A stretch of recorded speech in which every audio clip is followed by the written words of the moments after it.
In the deep, humid silence of Mississippi's forgotten heartlands, there once stood a plantation that whispered through its soil, whispers of dominance, power, and the kind of evil only a man could orchestrate.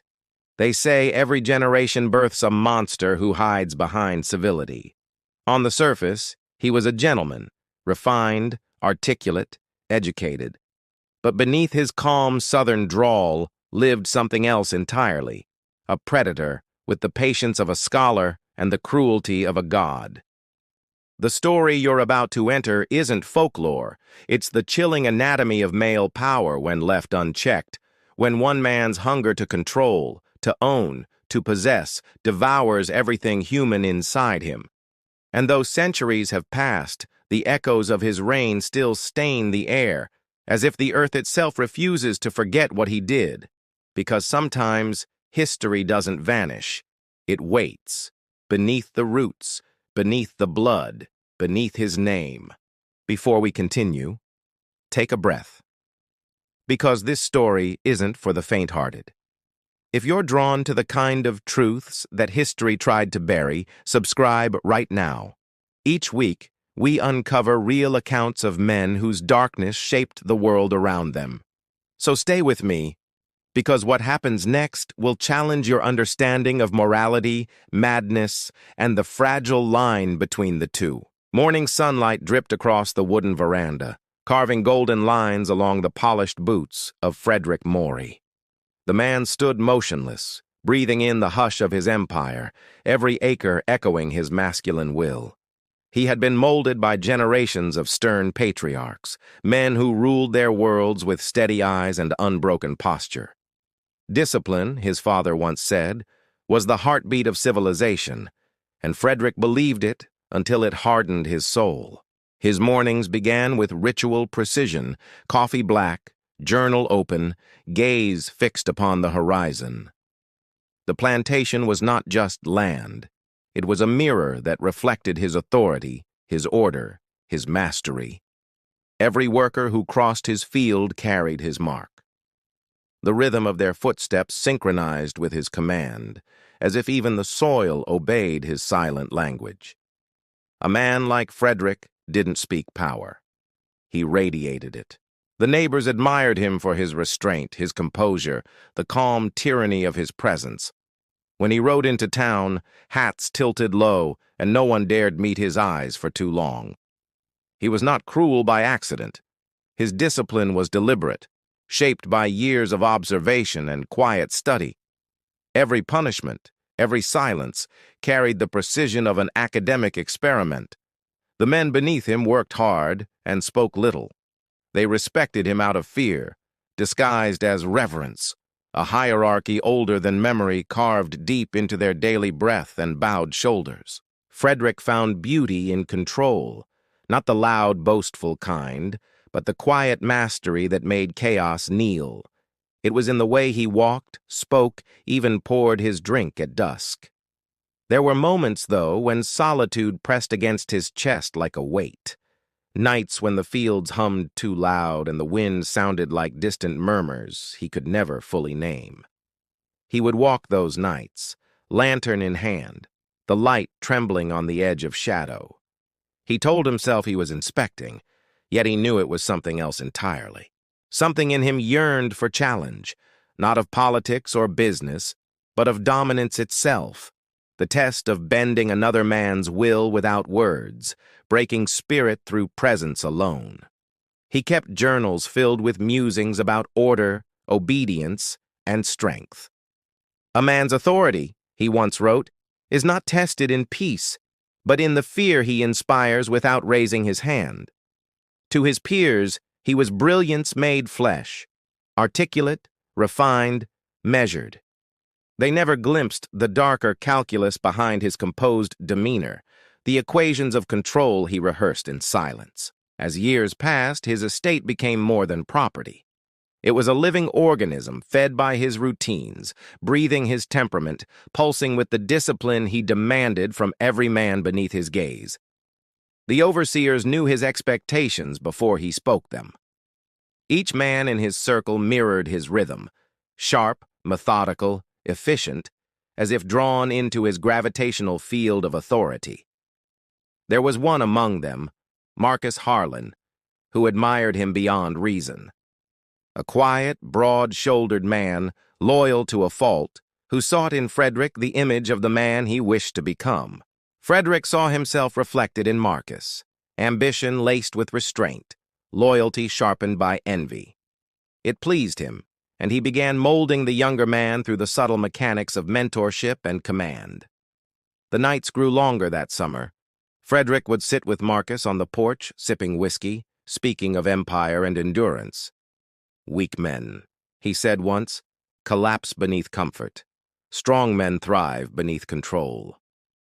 Marcus nodded, though part of him wondered if control ever ended, or if it simply consumed the man who sought to master it. Frederick, of course, already knew the answer. In town, rumors began circling about Frederick's methods, his severity, his mysterious absences, the strange lights from his estate after midnight. No one confronted him. Men like him weren't questioned. Inside the manor, every corridor carried his scent: leather, tobacco, and the faint trace of iron. It was the perfume of authority, intoxicating and terrifying all at once. He spent his evenings in study, poring over texts on governance and psychology.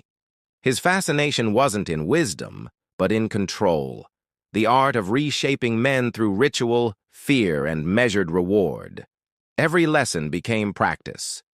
He spoke softly, but his silence punished harder than any hand could. The men beneath him began anticipating his moods, adjusting their breaths to his unseen rhythm. The estate prospered under his iron structure. Cotton thrived, ledgers balanced, order reigned. Yet beneath that perfection, there pulsed something restless, a dark satisfaction growing roots in Frederick's chest. He began to test boundaries, not of land or law, but of loyalty. He'd summon his overseers late at night, their faces pale in lamplight, voices trembling under his calculated calm. Each command, each look, carried unspoken weight, the challenge of obedience. It wasn't enough to be followed. He wanted to be worshipped through compliance, through the surrender of another man's will. Marcus understood too late what he had been drawn into. The mentorship was never about wisdom. It was about control, a quiet competition where one man's dominance became another's undoing. Frederick's journals shifted in tone. The philosopher's ink now carried the pulse of obsession. "A man," he wrote, "must build his world so completely that even the wind bends to his rule." By autumn, his presence had become legend. Children whispered his name as myth. Men used it as measure. Every eye lowered when he passed, as if witnessing something both human and divine. Yet in that reverence, Frederick felt an ache, the loneliness of perfection. Power had devoured empathy, leaving him with dominion over everything except his own emptiness. He looked at Marcus one night, the reflection of his younger self, and realized the experiment was complete. The man across from him no longer thought. He only obeyed. Frederick smiled, faintly. The plantation was silent, the night still.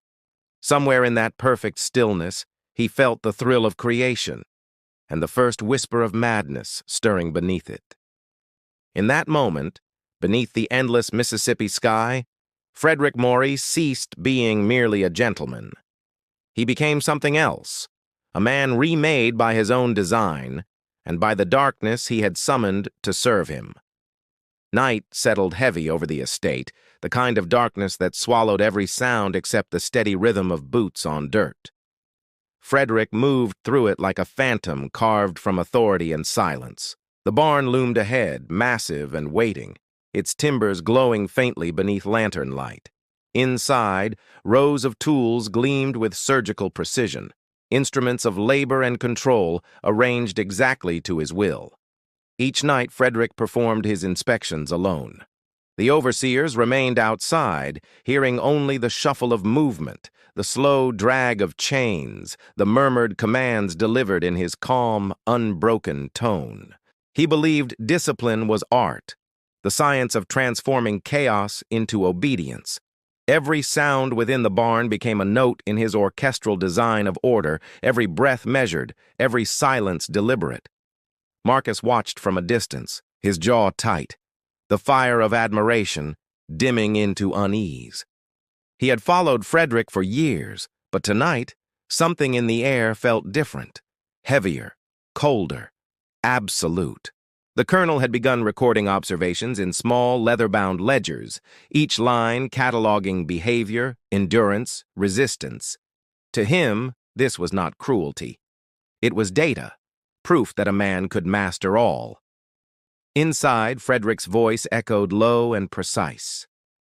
"Order exists only through suffering," he whispered to himself, "and a man's spirit bends easiest when he believes resistance is choice." He walked the length of the barn, fingers grazing wooden beams, tracing the grain as though feeling the pulse of the world he'd built. Every nail hammered here symbolized his dominion made real. The tools weren't symbols of pain to him. They were extensions of discipline, reminders that power demanded evidence. The men beneath him needed structure. He would give it, even if through fear. Marcus approached, hat in hand, hesitant. "Sir," he murmured, "the men are restless." Frederick turned, slow, composed. "Then teach them rest through order. Rest is earned. Freedom without structure is decay." The younger man nodded, though unease trembled beneath his ribs. He wondered if the colonel even noticed how his lessons no longer sounded like wisdom, but like scripture written by power itself. Frederick dismissed him with a nod and returned to his ritual. The nightly alignment of his instruments, the quiet review of ledgers, the satisfaction that came from perfecting obedience as others perfected craft. Outside, the overseers exchanged nervous glances. They'd heard rumors that Frederick's inspections stretched into dawn, that voices echoed from within when no one else was inside. Yet none dared question him. Inside, the barn became sanctuary. The scent of oil, smoke, and iron hung thick. It was the perfume of purpose, the fragrance of command, and Frederick inhaled it like holy incense. His reflection flickered in a hanging lantern, eyes sharp, face expressionless. He saw not a man, but an architect, shaping flesh and will into symmetry. "Discipline," he murmured, "is purity." He began experimenting with endurance drills, prolonged exertion, deprivation, silence. He claimed it was for efficiency, to strengthen the workers, but deep down, he knew it was to test obedience. Marcus noticed changes in him. Less speech, more stillness, a quiet intensity that made the air in the room tighten. The colonel's calm no longer felt like control. It felt like worship. By midsummer, Frederick's routines grew stranger. He spent hours inside the barn after midnight, emerging with soot on his hands and the look of a man who'd stared too long into something eternal. He wrote endlessly, filling journals with diagrams of hierarchy, sketches of human endurance thresholds, notes on breaking resistance patterns. His obsession was no longer hidden. It had become identity. Marcus once entered the barn unannounced. What he saw froze his breath. Not violence, but devotion. Frederick stood motionless before an empty stool, whispering instructions as though addressing an invisible subject. He turned when he heard Marcus, expression tranquil. "Every man must build a mirror," he said. "Mine just happens to breathe." Marcus left without a word, heart pounding, certain he'd witnessed something divine or damned. The colonel's reputation in town only grew. He was admired for his order, envied for his control. None of them knew that control had begun to consume the man who embodied it.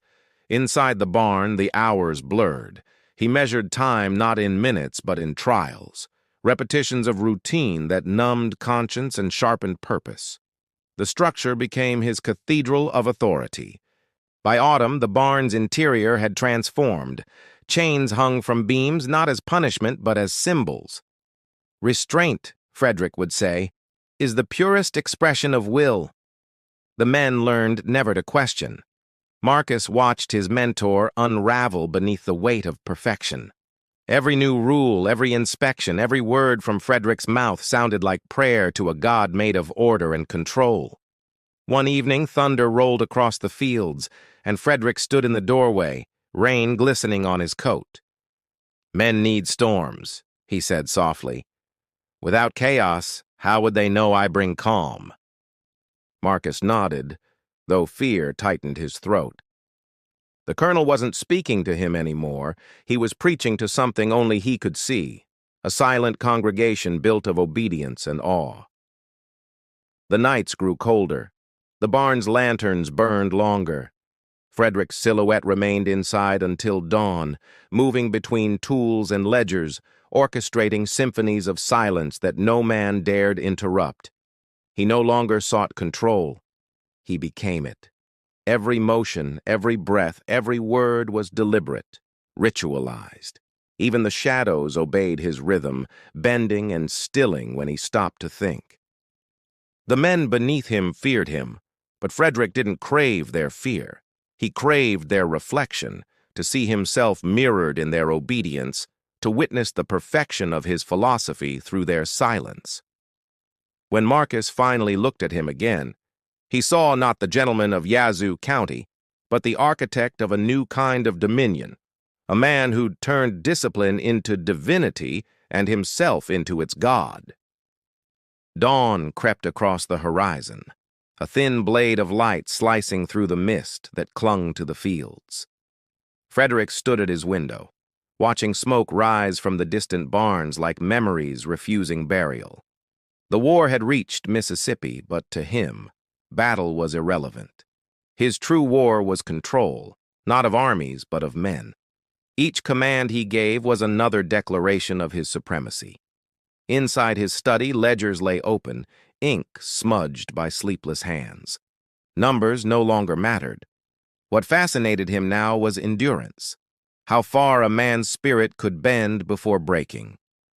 He spent days in silence, pacing the halls, tracing the outlines of order that he'd carved into every brick. Even the air seemed structured, heavy with the discipline he'd breathed into it. Marcus entered one morning with news, troops approaching, rumors of confiscation, rebellion. Frederick barely looked up. "Let them come," he murmured. "They will see what order looks like before it dies." The overseers whispered of strange sounds at night, heavy footsteps, muted conversations where no one stood. Some said the colonel spoke to ghosts, others believed he'd become one himself.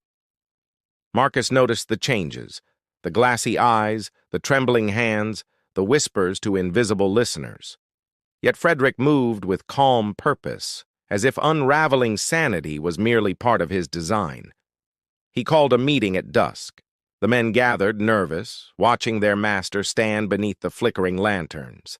His voice was steady, almost gentle, the calm before a storm no one understood. "Every kingdom must be tested," he began, "and every king must prove he can endure collapse without losing order." His eyes gleamed. "The structure will survive me. That's immortality." Marcus felt the chill. The colonel wasn't speaking metaphorically, Hawk, he meant it. The plantation wasn't just property anymore. It was an altar, and Frederick was its final offering. That night, he locked himself inside the barn. Thunder rolled. Rain hammered the roof. He sat alone at his desk, writing with fevered precision. Each stroke felt like a confession to unseen witnesses. He wrote of obedience, of purification, of control reborn through chaos. The ink smeared as his hands shook, yet he continued, driven by something greater than will, compulsion disguised as philosophy.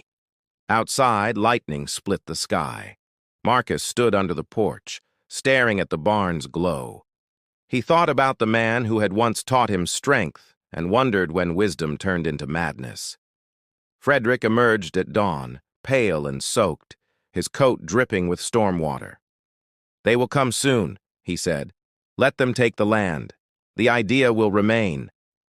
Marcus didn't understand. Not yet. The next days blurred. Orders grew erratic. Schedules dissolved. The perfection of his system cracked, replaced by endless inspections, sudden drills, nights with no rest. The men began to fear him openly. The colonel no longer slept. He spoke to reflections in glass, to shadows cast by lanterns. "You will obey," he whispered. "Even memory must obey." His words were prayers to himself. Marcus found him once at dawn, kneeling before the barn doors. His hands were trembling, blood on his knuckles. "Order demands sacrifice," Frederick said softly. "I've given it everything but myself." He began burning his journals one by one, feeding them into the fire with reverence. "Every truth must end as ash," he said, "so it can live again, uncorrupted." Marcus watched, heart breaking. By late summer, news reached them. Union patrols closing in, farms seized, owners questioned. The men urged Frederick to flee, but he smiled faintly. "You don't abandon a kingdom," he replied. The nights grew restless. He prowled the halls, murmuring to unseen company. The servants heard his voice echoing through walls, reciting verses about dominance and purification until silence became unbearable. Marcus tried to reason with him. "They'll destroy everything," he pleaded. Frederick looked at him, eyes hollow yet burning. "Everything must burn to reveal what endures. Fire is merely order cleansing itself." The following evening, Frederick dismissed his overseers, locking the gates behind them. Marcus remained, drawn by loyalty, twisted into fear. Inside, the colonel prepared for what he called the last act. Rain fell again, relentless and cold. Frederick lit candles throughout the barn, each flame flickering against chains, ledgers, and polished instruments. "A king must face his reflection," he whispered, "without witnesses." Marcus stood at the doorway, begging him to stop. But Frederick smiled, not with cruelty, but serenity. "You've learned everything," he said. "Now watch how control truly ends." The barn erupted in light. Fire licked upward, devouring everything sacred. Frederick walked calmly into the center, unflinching, coat shimmering like armor in the glow of his collapsing empire. Marcus screamed his name, but the colonel didn't turn. He raised his hand once, as if blessing the flames, then vanished into their roar. The structure caved, the kingdom consumed by its own perfection. When the fire died, dawn revealed only ash and silence. Marcus stood among it, the smell of smoke clinging to his skin. He had witnessed control's final truth, that even kings must burn. He left before soldiers arrived, never speaking of that night. But sometimes in dreams he saw Frederick's calm eyes through the fire. A man who built a world too flawless to survive himself. The plantation lay in ruins, but its echo remained.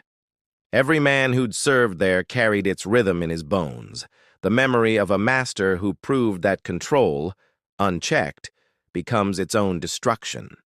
Smoke lingered long after the flames had vanished, curling lazily over blackened beams and the charred skeleton of the barn.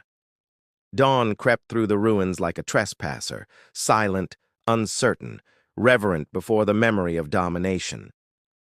Marcus stood barefoot in the ash, feeling the warmth of dying embers beneath his soles. Every breath tasted of soot and finality. The kingdom was gone, but the echo of the king still ruled his thoughts. No voice rose from the wreckage, yet Frederick's presence hung heavy in the air, not as ghost or memory, but as law. The world seemed quieter because he had once demanded it so. Men gathered at the edge of the field, hesitant to cross the boundary. They whispered his name in low tones, as though speaking it aloud might summon the discipline they feared and craved. Marcus turned to them, face streaked with ash and rain. "He's gone," he said. But even as he spoke, the words sounded false. Men like Frederick didn't die. They dispersed into inheritance. The plantation lay dead, but its order survived in the muscle memory of every man who'd obeyed him. Their hands still waited for commands that would never come, trembling in unfinished rhythm. He walked among the ruins, stepping over twisted iron and cracked glass, his mind replaying every word Frederick had ever spoken. Each phrase, once command, now rang like scripture burned into his conscience. The smell of smoke and metal blended with the dawn mist. Marcus closed his eyes and heard again that calm voice. Order survives collapse. And for a moment, he almost believed it.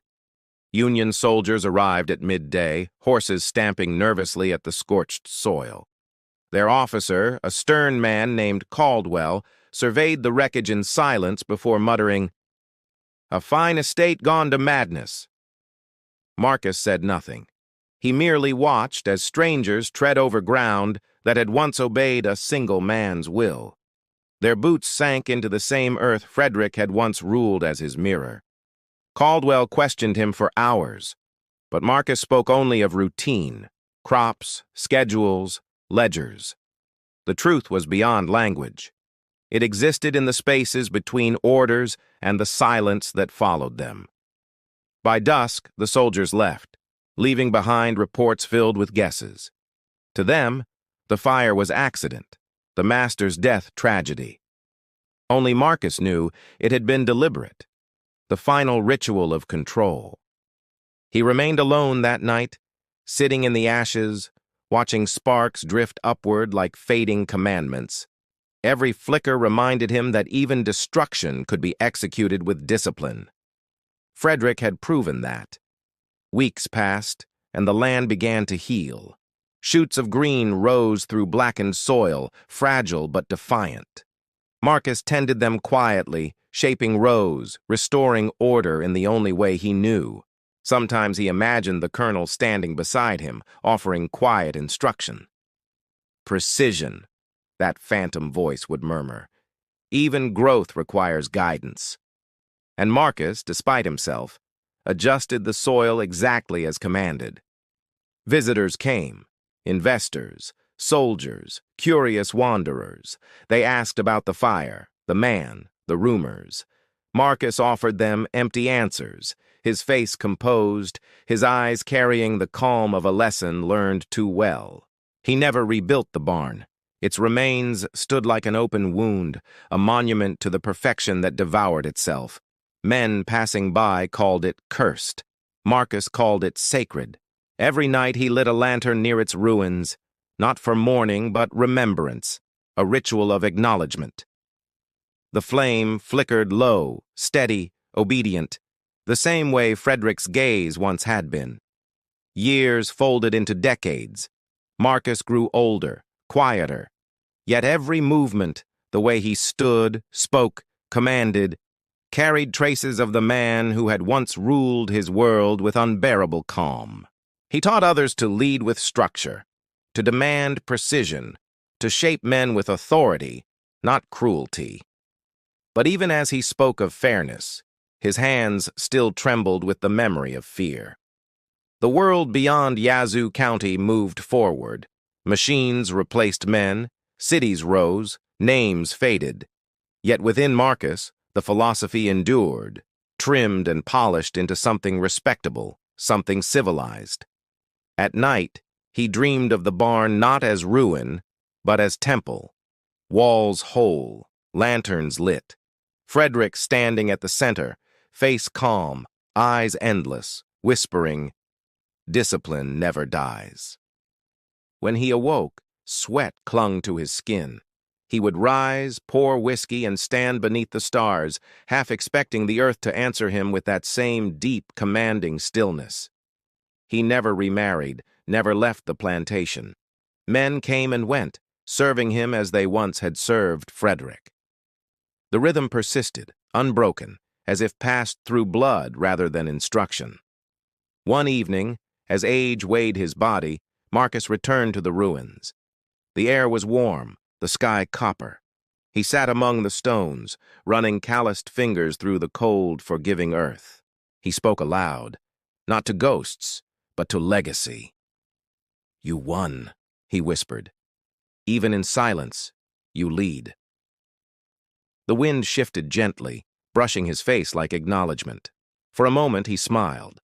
When the night deepened, he lay back against the earth, closing his eyes to the hum of crickets and wind. Above him, the stars glowed faintly, arranged in disciplined constellations. The morning found him still, peaceful, face turned toward the charred remains of the barn. The lantern beside him had burned out, its glass warm, its wick blackened, obedient to the end. Years later, travelers passing through found the ruins quiet, undisturbed. They said the air there felt different, calm, exact, almost deliberate, as though even silence had learned how to follow command. And so, the legend endured, not of cruelty or madness, but of order so perfect it transcended its creator. The gentleman of Yazoo County was gone, but his rhythm still ruled the wind.